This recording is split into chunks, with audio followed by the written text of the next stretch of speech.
Muito bem, que Deus toque seu coração. O batismo é realmente muito importante. Até o próprio Jesus se batizou. Todo aquele que entrega a vida a Cristo certamente tem essa alegria de passar pelas águas. Vamos então, desde já, 1 Coríntios 16, 22. Vamos falar sobre um evento que vai acontecer. Em nome de Jesus. 1 Coríntios 16, 22. Na verdade é só o finalzinho do 22. Essa seria a parte B. É aquela frase ali, ó, que está no tema, né? Mas vamos ler o versículo todo, já que não é tão grande assim. 1 Coríntios 16, 22. Nós vamos, no decorrer da mensagem, trabalhar outros textos que vão reforçar esse tema. Ele vem, Maranata, ora vem Senhor Jesus, o tema de hoje, que fala assim, 1 Coríntios 16, 22, se alguém não ama o Senhor, seja amaldiçoado. Vem Senhor Jesus. Em outras versões, talvez esteja na afirmativa, o Senhor Jesus vem. Mas a minha está, vem Senhor Jesus. Vamos orar. Ó Deus, nós te louvamos pela obra de salvação em Jesus Cristo, seu único Filho, ó Deus, que morreu realmente para nos salvar sem nós merecermos tamanha graça, tamanha generosidade do Senhor. E queremos, ó Deus, aqui te louvar, porque o Senhor também prometeu que vai voltar, ó Deus. E nós aqui estamos te aguardando. E queremos a cada dia, ó Deus, te aguardar da melhor maneira, renovando, ó Deus, as nossas convicções, a nossa decisão ao teu lado.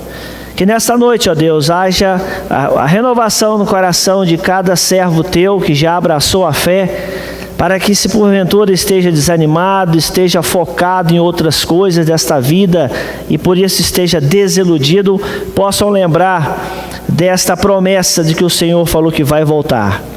E que outros ainda que não têm esperança, não têm certeza, têm até medo deste assunto sobre a volta do Senhor, que nesta noite possam sentir a alegria de olhar essa data como o dia da vitória, o dia da redenção final, o dia da alegria eterna em Cristo Jesus. Que o Senhor esteja falando aqui através da ação do Espírito Santo de Deus, no nome de Jesus. Amém. Ele vem, Maranata, ora vem Senhor Jesus. Não está indo, perdão, agora foi.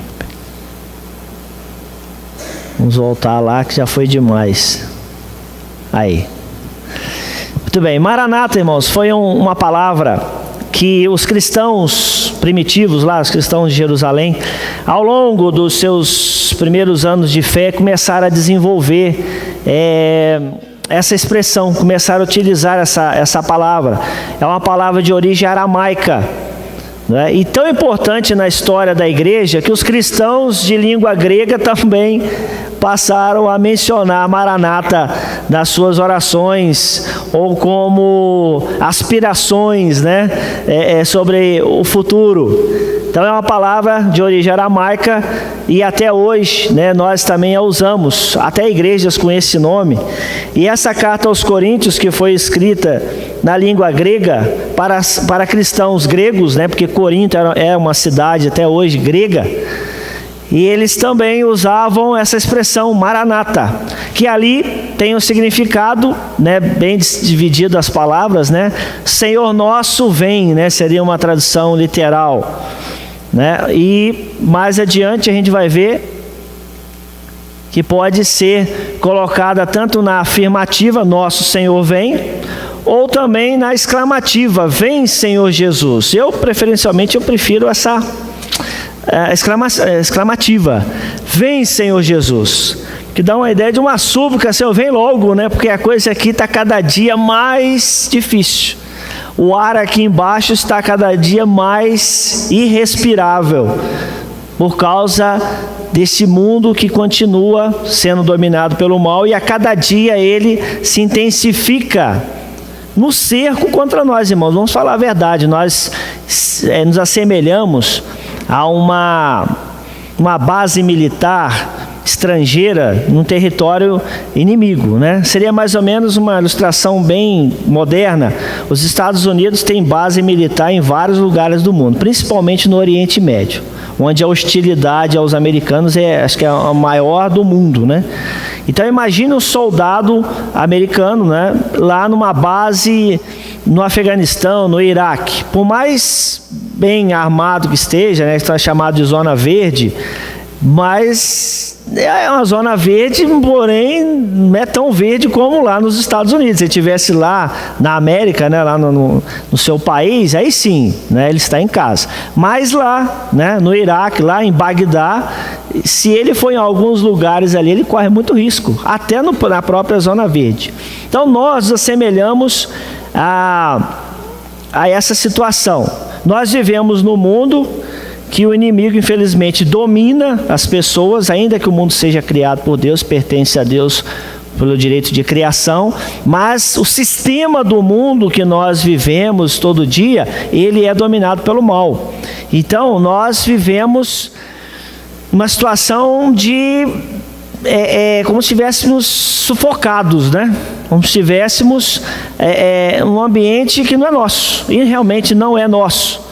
E por isso acho que essa expressão na exclamação, ela vem a calhar melhor para a realidade que nós vivemos de grandes lutas. Vem, Senhor Jesus, porque esse lugar aqui não é meu, né? Não me pertence esta vida aqui, né? Esse lugar não é a minha morada eterna.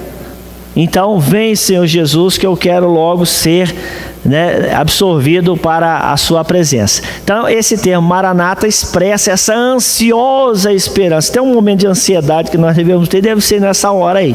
Senhor, vem logo, né? Vem, porque vai ser espetacular, vai ser maravilhoso para nós. Será um acontecimento, irmãos, certo e seguro a respeito da volta de Jesus. Vamos ver aqueles dois textos ali.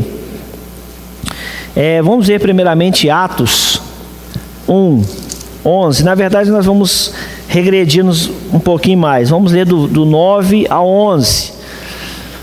E esse evento vai ser tão certo, né, tão seguro, que nós temos aqui uma palavra muito interessante contida no livro de Atos, no capítulo 1, de 9 a 11, que fala assim: tendo dito isso, foi levado às alturas enquanto eles olhavam, e uma nuvem o encobriu da vista deles. E eles ficaram com os olhos fixos no céu enquanto ele subia. De repente, surgiram diante dele dois homens vestidos de branco, que lhes disseram: Galileus, por que vocês estão olhando para o céu? Esse mesmo Jesus, que dentre vós foi elevado aos céus, voltará da mesma forma como o viram subir. Então, interessante que Jesus acabou de falar naquele verso 8, quando nós seremos testemunhas em várias partes do mundo. Aí Jesus foi subindo. Imagine a cena, né? Deve ter sido uma cena assim, interessante, espantosa, ao mesmo tempo triste, né, para os apóstolos, porque ficou aqui conosco 3 anos, uma companhia tão agradável, né? O próprio Filho de Deus aqui, de repente ele está subindo, parece que ele está saindo de mansinho da nossa presença. Então os apóstolos ficaram lá, né, olhando para cima. Houve um momento ali de parece que desligou tudo, né? A ideia aqui no verso 10, que eles ficaram assim perplexos, olhando, desligou. Aquele momento de 10 segundos de bobeira, que você não sabe o que você pensa, a mente dá um branco geral, porque o fato é inusitado. De repente começa a subir, a nuvem cobriu. O que aconteceu? E a coisa foi tanto assim que eles não se mexiam. Aí 2 anjos, né, fala que 2 homens vestidos de branco falaram: olha, acorda, né? Tá vendo, ó? Acordem, porque esse Jesus que vocês viram subindo assim tão, né, fácil, ele voltará da mesma maneira, voltará também sobre as nuvens, assim como ele foi embora.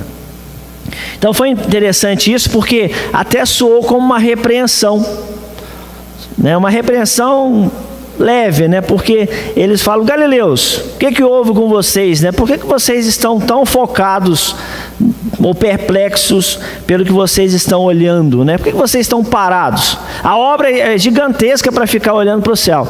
Então, saiba o seguinte, ele vai voltar. Então, é uma expressão certa, é uma promessa certa. Os próprios homens de Deus ali, os anjos, eles confirmaram isso. Tá? Ele vai voltar. Ele não apareceu? Assim como é fácil aparecer, é fácil ele também voltar a aparecer, assim como foi embora.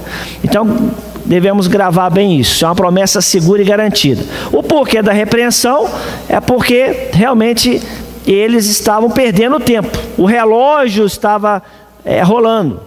Então, para ganhar uma alma para Cristo, para evangelizar uma pessoa, cada segundo que se perde é valiosíssimo. O fato deles ficarem contemplando os céus e não tomar uma posição, eles já estavam perdendo tempo, o tempo estava rolando.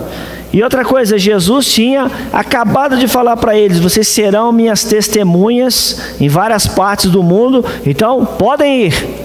Não fiquem perdendo tempo em olhar esse evento que vocês acabaram de presenciar, porque é fácil ele voltar também, ele vai voltar. Então a volta de Jesus significa para os cristãos o fundo histórico, irmãos, da nossa esperança. Nós estamos aqui, pelo menos eu pelo menos jogo isso para a minha vida. Por que que eu permaneço nos caminhos de Deus? Mesmo passando já várias circunstâncias difíceis, problemas na vida espiritual, né? Problemas pessoais, problemas físicos, estamos trabalhando problemas na área espiritual. O que realmente me anima a estar aqui e continuar vindo e servindo a Deus é essa esperança. Porque se eu perder de foco esta esperança, eu fico em casa. Eu vou fazer outra coisa. Porque aí eu vou pensar na minha vida cristã só nesta vida aqui mesmo. Fora isso daqui não tem mais nada. E se eu pensar dessa maneira, eu vou cair como naquela situação de 1 Coríntios 15, que Paulo mesmo falou que se nós esperarmos em Cristo só nessa vida, nós somos os mais miseráveis dentre todos os homens. Então nós olhamos para cima. Não é à toa que Hebreus, capítulo 12 ou 10, fala assim, olhando para Jesus, autor e consumador da nossa fé. Então a gente olha para ele, a gente lembra da carreira que ele nos propôs e a gente segue nesse ideal. Quando o crente perde de foco esse ideal, ele fica patinando. Aí ele não desenvolve, os irmãos podem ver por aí afora as experiências. Ele não sai daquilo, ele fica anos e anos naquela mesmice espiritual, não há um crescimento. Não há uma evolução, não há uma maturidade espiritual. Ele patina ali porque ele perde de foco. Essa promessa que ele vai voltar e que nós temos que olhar para ele e seguir adiante. Ele começa a olhar pelos lados, as dificuldades aqui e ali, na igreja tem isso, tem aquilo outro, e ele esquece que ele tem alguém lá na frente dizendo, é aqui que vocês têm que olhar. Isso lembra muito, ou dá para ilustrar ou associar ao farol, que hoje acho que nem existe mais. O farol foi criado justamente para que orientasse o navio, principalmente em momentos de tormenta, que joga para lá, joga para cá, você perde a noção de norte e sul. O farol iluminando ao horizonte, ele vai dizer, é lá que nós temos que chegar. E ainda que as coisas aqui ao redor joguem a gente para lá e para cá, a gente anda ali, tem um foco, e esse foco, irmão, já salvou milhares de marinheiros ou de pessoas que estavam em algum navio. Cristo é esse farol para nós, então nós temos que olhar para ele. Seguindo aí, travou aqui, foi. O ânimo para mantermos firmes em Cristo, irmãos, é essa certeza. Sendo este fato tão real, os discípulos devem estar empenhados em seus papéis de testemunhas de Jesus. Volto a repetir, se nós perdermos de foco que ele vai voltar, que a nossa esperança está nesta certeza, a gente perde o foco, e se perder o foco, o nosso ânimo vai para o espaço. João 14, de 1 a 3, vamos ler esse trechinho aqui. João 14, de 1 a 3, que vai confirmar o que nós estamos falando.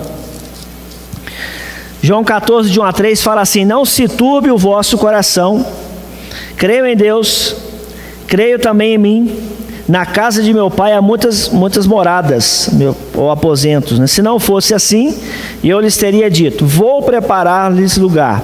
E se eu for e lhes preparar lugar, voltarei e os levarei para mim, para que vocês estejam onde eu estiver.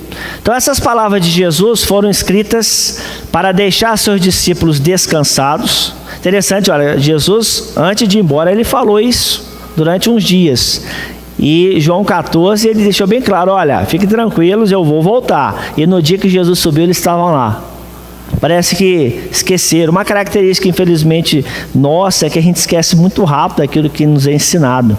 A gente tinha que assimilar mais e reter mais. A gente ouve muito e às vezes retém muito pouco. E Jesus tinha falado já sobre esse assunto: olha, eu vou, mas vocês esperam.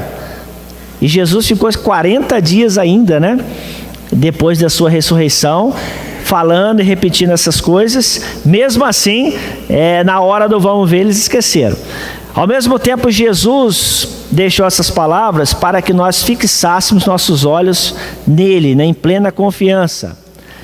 Para saber também que a opção por ele é garantia de segurança e recompensas eternas. Esperar por ele, irmãos, não vai ser em vão, haverá recompensas. Que a sua ida ao Pai será para preparar um lugar para seus servos. Ele falou: eu vou preparar lugar, há muitos aposentos lá, há muitos lugares, há muitas moradas. Eu preciso ir como bom anfitrião, vou preparar e depois eu volto. Fica tranquilo que eu não esqueço de vocês. E também para confirmar que ele vai voltar, né? E vai nos levar, ele mesmo diz, para que onde eu estiver, vocês estejam comigo. Um pai não esquece seus filhos, ainda que eles morem longe, eles sempre têm os seus filhos em mente. No verso 18 do capítulo 14, Jesus usa a expressão: não os deixarei órfãos, voltarei para vocês. Não vos deixarei órfãos. Imagine, irmãos, se a nossa fé em Cristo só se baseasse aqui neste mundo. Jesus falasse todas essas coisas que estão na Bíblia, seus ensinamentos, mas falasse: olha, quando vocês morrerem, vocês vão voltar ao pó, e acabou, né? Então realmente seria uma grande perca de tempo permanecermos fugindo do que o mundo nos oferece. Mas ele falou: olha, há algo mais adiante. Tanto é que eu vou na frente, né? Eu vou na frente e vocês depois vão me seguir sem problema algum, porque existe esse lugar. Seguindo aqui, outro motivo porque a gente precisa confiar na volta do Senhor. E uma outra característica dessa volta é porque será um momento majestoso, né? E marcará a nossa libertação deste mundo. Vamos ver primeiramente o texto de Lucas, o texto de Mateus, depois a gente volta em Lucas. Esses dois textos também nos fazem pensar. Mateus 24, 27 e 30. É o próprio Jesus dizendo assim no verso 24 do capítulo 24. Verso 27 do capítulo 24. Porque assim como o relâmpago sai do Oriente e se mostra no Ocidente, assim será a vinda do Filho do Homem. Verso 30. Então aparecerá no céu o sinal do Filho do Homem, e todas as nações da terra se lamentarão e verão o Filho do Homem vindo nas nuvens do céu com poder e grande glória. Então é um fato espetacular. Agora ele já coloca com caracteres de algo realmente majestoso. Será espetacular. Irmãos, assim como o relâmpago sai da direita e corre para a esquerda, né, ou pelo menos do Oriente para o Ocidente, né, assim também o Filho do Homem será visto tanto de um canto do planeta como de outro. Eu, quando não era crente, eu era adolescente, bem jovem ainda, eu ouvia esse texto e ficava pensando: mas como é que vai conseguir ver ele de um lado do planeta e ao mesmo tempo ver do outro lado do planeta, ver Cristo lá, os japoneses vendo Jesus voltar, e os brasileiros vendo Jesus voltar, os australianos no outro canto, os iraquianos em outro. Irmãos, aí entra o poder do Senhor, né? E ao mesmo tempo será majestoso por isso. Todo olho verá não haverá barreiras geométricas ou geográficas que venham atrapalhar esse fato espetacular acontecer. Vai acontecer e o mundo inteiro verá. E tem duas vertentes interessantes no verso 30. Fala aqui que todas as nações vão se lamentar, né? Ele não fala diretamente na alegria, mas eu ousei colocar a palavra alegria para esse evento. Para nós, os cristãos, vai ser um momento de alegria. Aí cita ali o verso de Lucas 21, que fala que então se verá o Filho do Homem vindo na nuvem, uma nuvem com poder e grande glória. Quando começarem a acontecer essas coisas, levante-se e ergam a cabeça, porque está próxima a redenção de vocês. Então, é alegria por causa do texto de Lucas. O texto de Mateus não entra nesse detalhe, mas Lucas deixou detalhado isso. A nossa redenção vai estar próxima quando nós virmos esse fato acontecer, esse evento acontecer. A redenção, né? O livramento deste mundo.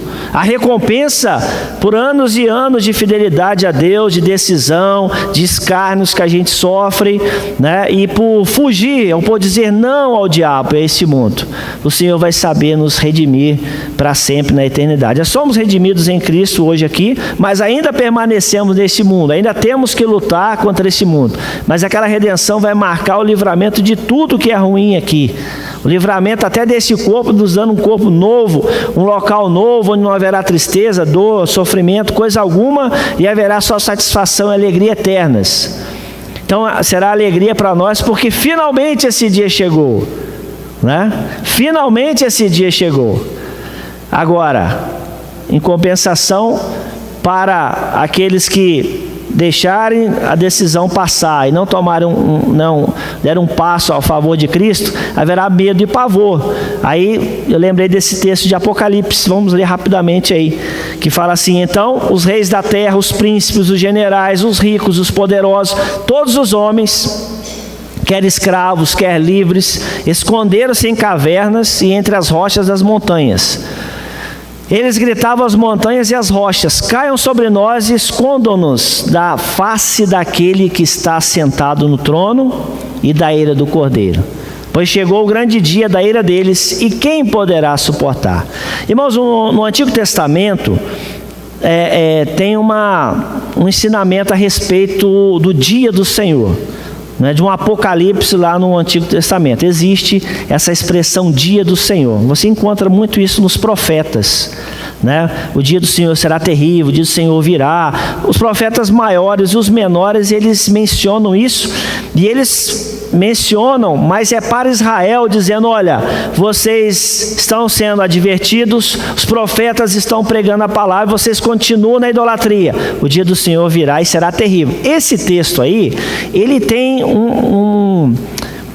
no livro de Isaías, se eu não me engano, no capítulo 2, alguns versículos semelhantes, não é? Ele também relata isso, que naquele dia as pessoas vão atirar seus ídolos, as toupeiras, né, as rochas, vão se esconder e pedindo que as montanhas caiam sobre eles. Em Apocalipse a mesma coisa. E aqui em Apocalipse o agravante é maior, né, porque será o dia da destruição eterna daqueles que não tomaram a decisão ao lado do Senhor. Então será medo e pavor, porque quando chega o dia de acertar as contas e você está despreparado, realmente é o dia do medo. Agora, se chega o dia do acerto de contas e você está tranquilo, é o dia do alívio. Olha, eu me livro disso de uma vez por todas. Isso me lembra muito quando eu era estudante lá atrás, e quando chegava o dia da prova, né, a gente ficava um pouco com medo, lógico, né? E só que naquela época fazer prova, não era o que é hoje não, tá, irmão? Só abre espaço aqui, né? Porque você falar hoje prova para aluno, tanto fez como tanto faz, né? Ele não tá nem aí, porque o governo ajuda ele a passar. Mas naquela época, ou você sabia ou você reprovava. Então o dia da prova era um juízo final, né? E eu tinha um professor que falava assim, já no ensino médio: se você não estudou para a prova de hoje, ele zoava, não adianta pedir a Deus, que Deus não vai te ajudar, porque você teve um mês para estudar e não estudou, agora você vai se lascar, né? E realmente se lascava. E graças a Deus eu nunca caí nessa, porque eu estudava, né? Eu era sempre medroso, queria passar. Então eu tinha um certo medo para fazer a prova, mas depois o resultado era benéfico. Agora muitos ali se lascavam mesmo, né? E eu tive colega no terceiro ano reprovar e ficar chorando, um homem barbado, com filho e tudo, porque deixou a oportunidade passar. Então, nesse dia também haverá essas experiências alarmantes, até chega a dizer que haverá choro e ranger de dentes, porque as pessoas, por mais que hoje desprezam a Cristo, no dia que virem o Senhor chegar, eles vão falar, realmente existiu. Olha o homem aí, né? Ele veio. E para nós será realmente de alegria, finalmente estamos livres desta vida. A menção à palavra nuvem, né? Jesus virá sobre a nuvem, todo olho verá. No Antigo Testamento a nuvem simbolizava Deus se locomovendo, né? De forma majestosa e soberana. Até lá no deserto sempre tinha a coluna de nuvem, né? Que simbolizava ali a proteção, o alívio do Senhor para o calor do sol, né? Sobre os israelitas. O Salmo 104, o salmista registra que Deus fez das nuvens a sua carruagem e cavalgava nas asas do vento. Isso aí, irmãos, é ser majestoso, é uma entrada triunfal, né? E você vê no alto, né? Você vê melhor, é que nem como passa avião. Hoje não, eu morei em cidade que não tinha avião, até hoje não tem. Passava um aviãozinho mais ou menos, a molecada saía tudo para ver, avião, todo mundo via, né? Era algo majestoso, era algo interessante para criança. Eu fui morar no Rio de Janeiro, que já perdi a graça, ficava até com raiva porque atrapalhava a gente de dormir. Mas é algo majestoso, e Jesus virá com grande majestade, porque ele virá como realmente o soberano. Também Jesus vem assim representado por causa da sua autoridade, né? Ele recebeu de Deus essa autoridade divina para julgar o mundo. Lucas 21, 28, mais um lembrete: olhai para cima ou levantam-se e ergam a cabeça. Irmãos, esse será o sinal da nossa libertação desta vida, né? Ele age em favor realmente daqueles que o servem. Terceiro, a volta de Jesus também será um momento de recompensa. Já mencionei um pouquinho mas vamos detalhar um pouco mais. Marcos 13, vamos analisar esses dois versículos. Marcos 13, novamente ele tomando base nas palavras de Pedro, né? Marcos baseou seu evangelho na descrição de Pedro. Ele menciona Jesus falando assim, 13, 26 e 27. Então se verá o Filho do Homem vindo nas nuvens com grande poder e glória, e ele enviará os seus anjos e reunirá os seus eleitos dos quatro ventos, dos confins da terra até os confins do céu. Quando eu fui para a igreja, eu era adolescente, a gente cantava muito lá, então se verá, não vou cantar aqui que eu vou espantar o povo, o Filho do Homem, né? Vindo sobre as nuvens com poder e glória. Assim, né? Como relâmpago se sai do Oriente, se mostra no Ocidente, assim será a vinda do Filho do Homem. Isso cantado é lindo, né? Não na minha voz, né? Mas eu gostava muito desse cântico aí, né? Isso aí marca muito os primeiros dias da minha conversão, a minha participação nas uniões de treinamento, né? Que era no domingo à noite. Tem tempo isso aí.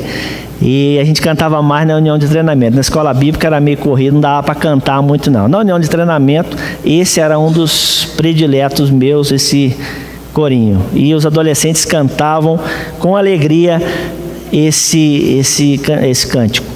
E é baseado aqui na palavra do Senhor, né? Se verá o Filho do Homem vindo, irmãos, com grande poder e glória. A gente não faz ideia do que seja isso com detalhes. Não sei se alguém já viu alguma entrada majestosa de alguma autoridade humana, não sei, mas se viram, né, a de Jesus será fantástica. Imagina um desfile militar, de uma data cívica, quem já assistiu já impressiona, uma fanfarra tocando, né? Eu já assisti, muito legal, aquilo impressiona, né? A corneta tocando, ela assusta, né? Ela é forte, né? A corneta realmente ela impressiona. Agora imagine nesse dia, Até Paulo chega a dizer que a trombeta de Deus soará, né? E Jesus estará aparecendo. Vai ser um negócio realmente fantástico, magistral. E o seu poder, o seu grande poder e sua glória vão ser vistas. Então, ele vai aparecer nitidamente. Lá em Apocalipse chega a dizer que todo olho verá, né? Todo olho verá, em todos os pontos do planeta ao mesmo tempo, em grande poder e glória. Então, assemelha ali a uma entrada de um soberano, né, de um rei, de uma autoridade grandiosa, ou de um grande general, né, que nem esses dias o pastor Silvio estava mencionando, os generais romanos realmente eles entravam, né, pela Via Ápia, na entrada de Roma, trazendo, né, os seus despojos de guerra, e eles iam naqueles cavalos, né, lindos, naquele cortejo fantástico. Era realmente uma parada militar fantástica, era um evento da ocasião, né? E aquele texto de Filipenses 2, 9 a 11, Paulo fala que ao nome de Jesus todo joelho se dobrará. Eu fico imaginando, irmãos, aqueles que batem o pé e negam a existência de Deus, e às vezes eles são agressivos, né? Porque o ateu ele é meio agressivo. Eu trabalho com pessoas que são ateus, eu tive professores na faculdade ateus, e eles parecem que tem uma missão, e é uma missão de negar a presença de Deus, a sua pessoa, e eles fazem isso, irmãos, com raiva, né? Você percebe isso? Quando a gente fala de Cristo, a gente não fala com raiva, você tem que aceitar Cristo, seu incrédulo, a gente não fala dessa maneira. A gente leva o amor de Deus, a esperança que ele se converta. Agora, o ateu, ele tem uma raiva. Ele tenta colocar a gente como ignorante. Seu ignorante, acorde, porque Deus não existe. E eu imagino nesse dia, né, eu queria ver a cara deles. E aí? Você falou que não existia? E agora? Diz lá, Filipenses 2, que todo joelho se dobrará. Até o mesmo de Satanás, né? Vai se dobrar. Imagine o próprio diabo se dobrando, dizendo, realmente, o Senhor é soberano. O Senhor é Deus. Assim vai acontecer. Nós temos que descansar nisso. Jesus se apresentará como o Rei do Universo. Porque o ancião de dias ali, lá de Daniel 7, ele deu a Jesus essa autoridade. Olha o texto ali de Daniel que fala assim, ó, Daniel falando: na minha visão à noite, vi alguém semelhante a um filho de um homem vindo com as nuvens dos céus. Perdão, passei demais. Ele se aproximou do ancião e foi conduzido à sua presença. A ele foram dados autoridade, glória e reino. Todos os povos, nações e homens de todas as línguas o adoraram. Seu domínio é um domínio eterno que não acabará, e seu reino jamais será destruído. Então, Daniel viu essa cena, Deus, o ancião de dias, concedendo à pessoa do seu filho Jesus essa autoridade. E interessante esse texto do Antigo Testamento, porque a pessoa de Jesus, irmãos, no Antigo Testamento, ela não aparece. Quando aparece é anjo do Senhor, né? Façamos o homem a nossa imagem, ele tem lá no plural essa expressão, fica meio assim... incógnito, será que ele estava falando com os anjos, será que era, né, no caso a Trindade, que nem a gente viu isso ontem, mas ali é interessante a expressão filho do homem.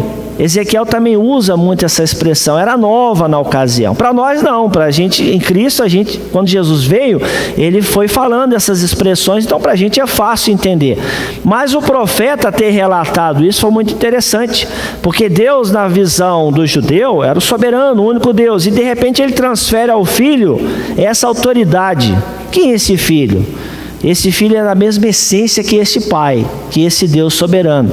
E Daniel registra e fica até muito assim, admirado com, né, o fato, e ele deixa claro isso, olha, a autoridade foi dada a ele. Ele, esse filho, é aquela pedra que foi cortada sem a ajuda de mãos e bateu lá no pé da estátua, né? Meio de ferro e de barro, e quebrou ali, e todos aqueles reinos desapareceram, e aquela estátua, aquela pedra se fez uma grande montanha e encheu a terra. Uma representação à pessoa de Jesus. Então ele vai realmente colocar nos pés toda a autoridade desta vida, desse mundo, porque ele realmente é o soberano, e isso vai se concretizar de maneira cabal quando ele voltar. Então todos os atributos divinos agora estão sobre o filho. E foi interessante o registro lá em Daniel. No verso 27, ainda de Marcos 13, não vamos esquecer que estamos em Marcos, ele fala assim: e ele enviará os seus anjos e reunirá os seus eleitos dos 4 ventos, dos confins da terra até os confins do céu. A recompensa novamente aí trabalhada. Ali a menção de Apocalipse 20, verso 4, né? Que nós reinaremos com Cristo. Ele vai ajuntar os eleitos dos 4 cantos da terra. A gente olha um servo do Senhor pela primeira vez, a gente nem tem ideia, né? Às vezes esse cara está do seu lado aí no ônibus, é um grande servo de Deus. Você olha para a cara dele, você não vê muita coisa, você também nem conversou com ele, né? Mas o Senhor, no dia que voltar, ele já vai dar ordem aos seus anjos, e eles vão saber, ó, esse aqui do seu lado é aquele ali também, né? Ele vai saber identificar cada um, porque ele olha a gente inteiramente, a gente olha só visivelmente. E ali ele vai saber separar os seus e os recompensará, né? E o verso 27 de Daniel 7 fala assim: então a soberania, o poder e a grandeza dos reinos debaixo de todo o céu serão entregues nas mãos dos santos, o povo do Altíssimo. O reino dele será um reino eterno, e todos os governantes o adorarão e lhe obedecerão. Naquele mesmo capítulo que nós acabamos de ler, Daniel 7, 13, no verso 27, esse filho do homem vai também conceder aos seus servos a autoridade também. Aí está a recompensa. Até no Antigo Testamento, irmãos, isso aí também era novo para aquela ocasião, era nova essa palavra, essa mensagem. E Daniel deixou registrado que, assim como o Senhor reinará, ele também vai saber conceder a nós a participação nesse reino. Ontem o pastor Dorival mencionou muito isso, né? Nossa irmandade com Cristo, né? Vamos ser coerdeiros com Cristo. Paulo já fala isso em Romanos. Irmão, se nós perdemos de foco essas promessas, então fé a Deus. Se nós perdermos de foco, às vezes perdemos. A gente vê no dia a dia da igreja que muitos perdem. A preocupação com esta vida, as obrigações que nós temos, nos faz esquecer desses textos. Então nós precisamos relembrar, porque senão nossa fé vai ficar centrada só nesse mundo. Aí sim, seremos mais miseráveis, né, se esperarmos em Cristo só aqui. Para finalizar, a respeito da volta de Jesus, fala que os servos de Deus, né, esperam por este acontecimento com fervor da alma, né? Vamos ver o texto de 2 Pedro e vamos finalizar mencionando esse texto. Você espera com fervor mesmo a volta de Jesus? Né? O que Pedro fala? 2 Pedro 3, de 10 a 13. O dia do Senhor, porém, virá como ladrão. Os céus desaparecerão com um grande estrondo. Os elementos serão desfeitos pelo calor. E a terra e tudo o que nela há será desnudada ou destruída, né? Visto que tudo será assim desfeito, que tipo de pessoas é necessário que vocês sejam? Vivam de maneira santa e piedosa, esperando o dia de Deus e apressando a sua vinda. Naquele dia os céus serão desfeitos pelo fogo e os elementos se derreterão pelo calor. Todavia, de acordo com a sua promessa, esperamos novos céus e nova terra, onde habita a justiça. Se nós esperarmos o Senhor só nesse mundo, ao final como é que vai ser esse mundo? Vai virar pó. Diz aqui, na tradução literal, vai ser destruído. Assim como foi lá em Noé, nos seus dias, foi destruído, no caso pela água, aqui vai ser destruído pelo fogo, diz aqui o apóstolo. Vamos esperar nesse mundo? Vamos viver só voltados para cá? Né? Ou a nossa ênfase deve ser realmente em Cristo? Ali está dizendo que a volta de Jesus é como um ladrão. O ladrão não fala assim: ó, vou na sua casa 2 horas da manhã. Deixa anotado lá na geladeira, na porta da geladeira, aí se escreve: ladrão virá aqui 2 da manhã. Né? Se fosse assim, ele ia roubar o mínimo, as coisas mais sem valor. Aí não seria ladrão, né? Seria uma visita, né? Então ele não avisa. Por isso que a palavra assalto dá essa ideia de acontecimento repentino, inesperado. Você está andando, de repente, é um assalto. Você não esperava que alguém colocasse um objeto cortante na sua barriga ou anunciasse que naquele momento seus bens ali presentes você ia perder. Então o assalto vai ser assim. Jesus vai vir assim, sem ninguém esperar, né? Pode ser a qualquer hora, qualquer momento, qualquer dia. Por isso que a volta do Senhor não é definida datas, dias, horas, meses. Ela simplesmente fala, vai acontecer. E você precisa também fazer o que ele fala, vigiar, não é? Então, como nós temos que desenvolver a nossa vida? O texto aqui fala, interessante no verso 11, né? Como deve ser, que tipo de pessoas é necessário que vocês sejam? Diz aqui o apóstolo. Vivam de maneira santa e separada, dedicada a Deus. Ele fala, esperando o dia de Deus, no verso 12, e apressando a sua vida. Primeiro vamos analisar essa questão da espera. Esperar, irmãos, no nosso tempo de hoje é horrível. Lá na escola, às vezes a gente vai passar uma coisa na lousa, fala, pega o livro aí. Você, naquele período onde você falou, pega o livro, e até você colocar a página, coisa de segundo, umas 5 ou 6 alunos perguntam ao mesmo tempo, que página que é? Coisa de segundos. Você fala, calma meu filho, calma que o mundo foi feito em 6 dias, né? Espera uns segundos que já vou passar. Daqui a pouco eu pergunto, que página que é? Então você coloca lá a página, finalmente eles entendem. Nós vivemos na sociedade assim, na hora. É por causa do celular, por causa da televisão, internet. Você bateu o dedo, aparece tudo na hora. Você vai no caixa eletrônico, ele demora uns segundos, você já fica nervoso. Eu fico às vezes nervoso com caixa eletrônica, né? Ele pegando um monte de coisa ali, você põe a mão, aí não dá certo, você põe de novo, né? Nós estamos acostumados com essa rapidez. E isso às vezes atrapalha essa espera, porque tudo é muito rápido. E algumas coisas de Deus parece que Ele é lento, que Deus é lento. Às vezes até para atender a oração, Senhor, eu estou pedindo isso há anos, o Senhor ainda está mandando, espera. A volta do Senhor, Ele fala, esperando o dia do Senhor.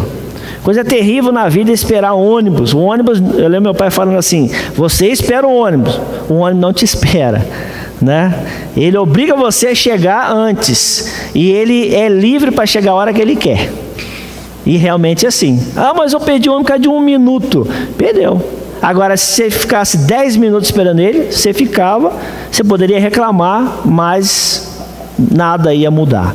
A volta do Senhor é espera que Ele vai voltar. Não podemos perder de vista essa expectativa. O problema no decorrer da vida cristã é que a gente começa a perder de vista. A gente começa a colocar outras coisas como importantes na nossa vida cristã e a gente vai empurrando essas certezas ou as orientações do Senhor para o lado. Por que isso é perigoso? Porque a gente pode descair na fé, né? O nosso compromisso pode ficar frio ou morno, né? Que é perigoso demais. Se a gente perder de vista essas expectativas, vamos viver o cristianismo de modo indiferente, com um comportamento frio. A essência de sal e luz vai para o brejo. Geralmente a gente vê que já não está sal e luz, já não é mais sal e luz. E se o sal não é sal, Jesus falou, não serve para nada, joga fora. E se a luz não acende, joga fora também. Imagine aqui se tivesse todas essas lâmpadas, nenhuma acendesse. Alguém ia falar, para que esse monte de lâmpada? Né? Realmente, para que isso tudo se não acende? Então, a nossa vida cristã não pode se perder o foco de sal e luz, porque se perder o foco, joga fora. Há uma ligação indissolúvel entre a conduta e a convicção. Irmão, isso aqui é interessante, isso aqui. A convicção aprimora a conduta. Em termos de fé, eu tenho convicção que Jesus é o meu Senhor, eu entreguei a minha vida mesmo a Ele, eu tenho plena certeza que Ele me salva, a vida eterna está só nele, plena. Então a minha conduta vai ser condicionada por essa convicção. Agora, se a convicção for mais ou menos, a minha conduta também é mais ou menos. A minha convicção, não sei, não estou muito convicto da minha decisão, não. Então, a sua conduta vai ser pender frouxa também, porque você não tem convicção. Por que um vendedor leva a gente na conversa? Porque ele tem convicção que aquilo que ele vende é maravilhoso. E ele fala bonito, ele diz isso. Meu pai, eu contei uma vez que meu pai comprou um cortador de vidro na feira. Chegou em casa, já 10 minutos depois, estava xingando o cara até a última geração dele. Lá na feira cortou o vidro, cortou tudo. Em casa não cortou nada, né? E aí? Ficou no prejuízo. Mas o cara levou ele na conversa. Meu pai era um cara fuinha para comprar as coisas. E aquele dia ele caiu no conto do vigário. E ele perdeu o dinheiro. Mas o cara foi convicto em convencê-lo. Nós temos essa convicção para o bem. Cristo é a nossa salvação. Cristo morreu na cruz para me salvar. Um dia eu vou estar na eternidade com Ele, porque Ele vai voltar. Eu sou separado para Ele. A minha conduta vai acompanhar. Se isso não estiver bem firme, irmãos, então vamos ver, conforme tem sucedido, muitos e muitos cristãos nominais. E isso é terrível para o Evangelho. Ele tem nome de cristão, ele é cristão, pelo menos ali de nome, ele fala que é e tudo, até vai na igreja, mas a prática dele como cristão é zero. A espera pela volta do Senhor implica em ação e não em estagnação. A gente admira muito aqueles cristãos lá na arena, lá do Coliseu Romano, Nero mandando queimar uns e outros sendo comidos pelos leões, aquela cena, aquele espetáculo. Mas o que levou eles àquele extremo, que foi um extremo, foi a convicção. Foi a convicção. Teve muitos que não tiveram essa mesma convicção e negaram. Às vezes a gente precisa lembrar disso também. Porque a gente vê, não, vocês morreram lá nas arenas, mas muitos que estavam lá vendo seus companheiros morrerem primeiro, porque ia primeiro uma leva para ser morto, depois vinha outra leva, porque o romano gostava de ver sempre uma encenação diferente. Ele não queria que matasse todo mundo, o leão vinha e comia todo mundo. Ele queria que primeiro vamos queimar na cruz. Tá, aí essa leva foi queimada. Agora vamos levar a leva dos que vão ser comidos pelos leões. Beleza, aí o terceiro ato, agora eles vão lutar contra touros e vamos ver se eles sobrevivem. A coisa ia cada vez pior, né? Mas muitos nesse meio tempo negavam a fé e eles voltavam para a vida de antes. Então nós precisamos associar essa convicção à nossa conduta. Para fechar aqui, a espera pela volta de Jesus implica em ação e não estagnação. Ele manda-nos vigiar, é ação, não é? O vigiar é ação. O dormir não, dormir é repouso, está dormindo. Agora, vigiar é ação, e vigiar é terrível, não é fácil. A noite vai entrando, 2 da manhã, 3 da manhã, o sono começa a pesar, aquele silêncio, aquela escuridão, grilo cantando, né? E tá aí, né? Tem que ser muito fera. Eu acho que quem é vigilante é um cara fera, né? E nós precisamos fazer assim. Vida cristã em Cristo é ação, e ação dá trabalho. Lembremos-nos dos dias de Noé, né? E de Ló. Alguém deu atenção para as palavras deles? Para Noé, então, 100 anos. Uma vez eu li num livro que cada martelada que Noé dava para pregar lá as madeiras na arca era um testemunho de que o mundo ia acabar. Quantas marteladas ele e os filhos dele deram para fazer aquela arca? Quem se converteu durante aquele tempo? Nos dias de Ló também, né? Até os genros dele, ele falou, olha, Deus vai destruir a cidade. Eles riram de Ló. E aconteceu o que aconteceu. Agora, os ninivitas foi legal. Os ninivitas ouviram a palavra pregada de uma maneira má vontade, né? Falar a verdade, Jonas foi o pregador avesso. Ele pregou e eles se converteram. Olha a diferença, né? A rainha de Sabá saiu lá da Etiópia, né, para conhecer Salomão e a sua sabedoria. Por isso que Jesus usou esses dois exemplos para dizer, né, que eram bons exemplos. E aquela geração que estava ali ouvindo a mensagem de Jesus não fez caso dele. Verso 12 fala assim: esperando o dia de Deus e apressando a sua vinda. Que o apóstolo induz a pensar que o que o apóstolo induz é que nós devemos pensar que a vinda de Jesus, ela até certo ponto depende do estado da igreja e da sociedade para acontecer. É interessante essa expressão dele: nós esperamos o dia do Senhor e apressamos a sua vinda. Como nós podemos apressar a vinda do Senhor? Se nós realmente abraçarmos essa mensagem, vivermos ela com ação, com convicção, é possível que Cristo volte mais rápido. É possível. A sociedade já está demonstrando que ele virá. Se nós compararmos a sociedade moderna, contemporânea, né, com a dos dias de Noé, qual é a diferença? Qual é a diferença da nossa sociedade hoje para a de Sodoma e Gomorra? Lá era a imoralidade desenfreada, legalizada. Tanto é que eles queriam abusar dos mensageiros que Ló recebeu. Imagina a situação, irmãos. Hoje está diferente a legalização do pecado. Eu costumo falar, se não está igual naquela época, está próximo. Outros chegam a dizer, já passou. Então a sociedade já está dizendo, ele vai voltar, que a coisa está realmente terrível. Quando o pecado se legaliza na sociedade, a gente vê na história de Noé e Ló, é sinal de que o fim se aproxima velozmente.